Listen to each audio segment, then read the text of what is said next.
to Smart Kids. Subscribe my channel for more upcoming lesson videos. Hello dear student, we are going to learn poem number 1.1 Don't Give Up in English Bal Bharati textbook in class 6. So let's begin our poem. बच्चों हमारी poem का नाम क्या है? Poem number 1.1 don't give up. अभी don't give up का मतलब होता है हमें कभी हिम्मत नहीं हारनी चाहिए, चाहे हमारा काम हमारे काम में कितनी भी रुकावट आए, मुश्किलें आए, लेकिन हमें हिम्मत नहीं हारना चाहिए. So let's begin our poem. If you had tired had not won, मतलब आप किसी भी काम में बहुत कोशिश कर रहे हो, चाहे आपका स्पोर्ट हो, चाहे स्टडी हो, चाहे आपका कोई कंपटीशन हो जिसमें आप बहुत मेहनत कर रहे हो लेकिन आप जीत नहीं पा रहे हो. नेवर स्टॉप फॉर क्राइंग, मतलब आपको रोना नहीं है, आपको हिम्मत से काम लेना है. All that's great and good is done, मतलब जो गॉड है आपकी अगर मेहनत को देखेगा, अगर आपकी मेहनत सच्ची होगी, हॉनेस्ट होगी, तो गॉड आपको ज़रूर उसका फल देगा. जस्ट बी पेशेंट ट्राइंग, लेकिन उसके लिए आपको सब्र रखना होगा. जैसे आपका कोई भी गेम हो या कोई भी काम हो, चाहे स्टडी हो, स्पोर्ट्स हो, आपका बिजनेस हो, कोई भी काम हो, अगर आप उसमें बहुत मेहनत कर रहे हो, आप उसमें जीत नहीं पा रहे हो, तो आपको ऐसा उदास नहीं होना, रोना नहीं है, मतलब आपके अपना गिल्टी गिल्टी फील नहीं करना है, क्योंकि कोई भी काम में मेहनत तो है लेकिन उसके लिए आपको सब्र करना पड़ेगा. लेकिन जीत हमेशा सच्चाई की होती है, अच्छे काम की होती है. अभी फर्स्ट स्टैंजा में पोएट क्या कहना चाहता है? फर्स्ट स्टैंजा में हमने देखा कि फर्स्ट स्टैंजा में पोएट बोल रहा है कि हमें हमें if you had tried and had not won, मतलब आप किसी भी काम में मेहनत करो, चाहे वो आपकी स्टडी हो, कोई स्पोर्ट हो या डांस कंपटीशन हो, अगर उसमें आप बहुत मेहनत कर रहे हो लेकिन आप जीत नहीं पा रहे हो, तो आपको उदास नहीं होना है, आपको हमेशा हिम्मत से काम लेना है. नेवर स्टॉप फॉर क्राइंग, आपको रोना नहीं, आप नेक्स्ट टाइम और कोशिश करो, हो सकता है आप बेस्ट अच्छा परफॉर्म करो. All that's great and good is then, हो सकता है आपके लिए अच्छा हो. जस्ट बी पेशेंट ट्राइंग, लेकिन उसके लिए आपको सब्र करना होगा. अभी सेकेंड स्टैंजा में पोएट क्या कहना चाहता है हम देखेंगे.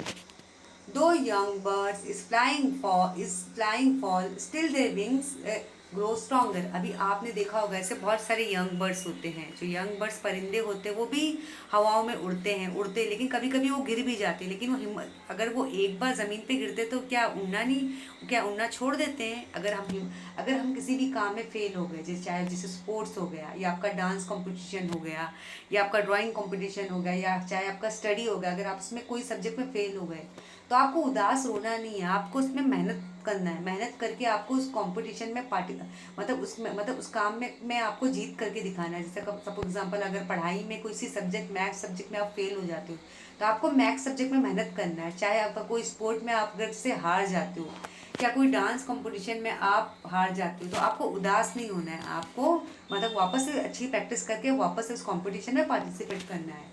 And the next time they can keep up a little longer, मतलब जैसे कोई बर्ड जो रहता है, पोएट क्या कहना चाहता है, अगर कोई बर्ड हवाओं में उड़ रहा है, अगर वो एक बार ज़मीन पे गिर गया, क्या वो हिम्मत हार देता है, उदास हो जाता है कि मैं अब हवाओं में नहीं उड़ूंगा? वो तो फिर उससे ज़्यादा ऊंचाई पे वो हवाओं में उड़ने लगता है.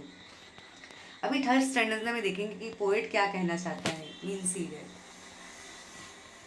दो the sturdy oak has known many a blast that go her, जैसे आप किसी भी काम में मेहनत करो, चाहे आपका स्पोर्ट हो, स्टडी हो, गेम्स हो, डांस कंपटीशन हो या साइकिलिंग कंपटीशन है, अगर उस काम में आप अगर हिम्मत हार जाओगे तो आप कैसे जीतोगे?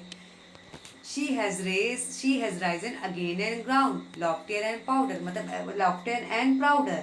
She has risen again and grown loftier and prouder. अभी लॉफ्टियर एंड प्राउडर का मतलब क्या हो गया? आपको क्या करना है? हिम्मत से काम लेना है. आपको आपके अपने अंदर फक्र महसूस होना चाहिए, कॉन्फिडेंस होना चाहिए कि मैं हिम्मत हारने वाला नहीं हूँ, मैं ये कंपटीशन में अपनी स्टडी अच्छे से करूँगा, मैं अपना गेम अच्छी तरह से परफॉर्म करूँगा, मैं डांस अच्छी तरह से परफॉर्म करूँगा, मैं कराटे अच्छी तरह से करूँगा, मैं साइकिलिंग अच्छे से करूँगा, जिससे आप अच्छी तरह से उस कॉम्पिटिशन में विन कर सको. अभी यहाँ पे लॉफ्टियर का मतलब क्या हुआ बच्चों? टॉलर एंड स्ट्रॉन्गर, मतलब आपको हमेशा अपने लिए प्राउड और कॉन्फिडेंस महसूस करना है, आपको लूजर नहीं समझना है.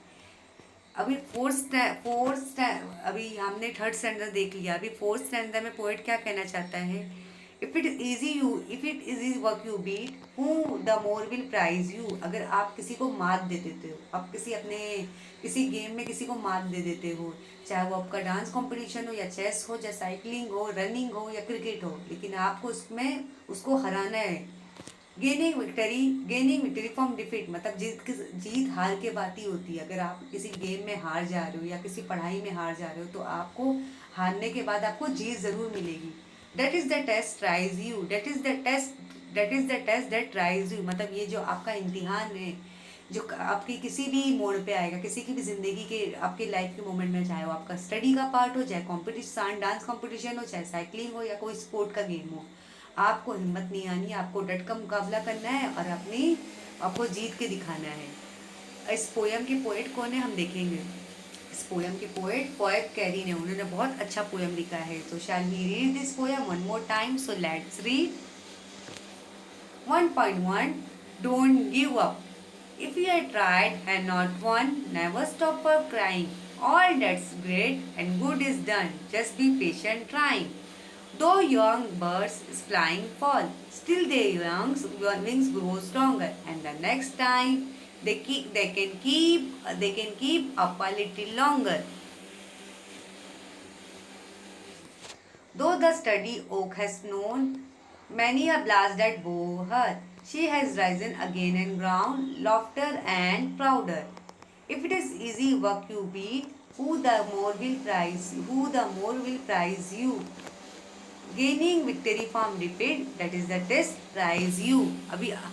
अभी आपने देखा कि इस पोएम में पोएट ने कितनी अच्छी बातें बोली। अगर आप किसी भी काम में पार्टिसिपेट किए हो, चाहे वो आपका स्टडी हो, चाहे वो आपका गेम हो या डांस कंपटीशन हो, चाहे वो आपका साइकिलिंग स्पोर्ट हो या आपकी रनिंग हो या चाहे आपकी कबड्डी हो, आपको किसी भी काम में हार नहीं मानना है। अगर आप पढ़ाई कर रहे हो तो आपको पढ़ाई में अच्छी तरह मेहनत करना है। आपको अपने आप को बिल्कुल, अगर आप किसी सब्जेक्ट में फेल हो जाते हो तो आपको अपने अंदर बिल्कुल बुरा फील नहीं, महसूस नहीं करना है, सैड उदास नहीं करना है, कि आप वापस से मेहनत करोगे, वापस से उस गेम में पार्टिसिपेट करके जीत के बताओगे, क्योंकि उससे आपको प्राइज़ मिलेगा। और जीत कब होती है? हारने के बाद ही आपको जीत मिलती है। आपको जब आप अच्छी तरह से मेहनत करोगे, अच्छी तरह से प्रैक्टिस करोगे, तो आप उस कंपटीशन में विन कर पाओगे, चाहे वो आपकी स्टडी हो, चाहे गेम्स हो, चाहे साइकिलिंग इवेंट हो, रनिंग है। आपका हर लाइफ के मोमेंट में आपका ये टेस्ट होगा, ये इम्तिहान होगा, जिसमें आपको डट का मुकाबला करना है, जीत के दिखाना है। बच्चों, इस पोएम की हम मीनिंग भी देखेंगे कि मीनिंग में क्या है। Give up here it means loose heart and stop trying, मतलब गिव अप का मतलब क्या होता है? हिम्मत हार देना। लूज हार्ट मतलब हमेशा कोशिश करना छोड़ देना। स्टडी स्ट्रांग मतलब हमेशा अपने आप को मजबूत बनाना। Has known many a blast, has survive many blow of stormy winds, मतलब has known many a blast, has का मतलब क्या होता है? Survive many blows of stormy winds, मतलब आपको मतलब कैसा हिम्मत नहीं हारना है। जैसे स्टोमी विंड्स, अगर बहुत तेज़ हवा आ रही है, बहुत तेज़ हवाओं में भी आपको उड़ के दिखाना है, ऐसे झुकना नहीं है। लॉफ्टियर का मतलब क्या है? टॉलर एंड स्ट्रॉन्गर, मतलब लंबा और मजबूत। यू बीट या it's you beat it means you win, मतलब यू बीट का मतलब क्या होता है? आपने किसी को मात दे दिया और आप जीत गए। बच्चों, अगर आपको मेरी पोयम पसंद आई होगी तो मेरे चैनल को ज़रूर शेयर कीजिए, सब्सक्राइब कीजिए। Thank you.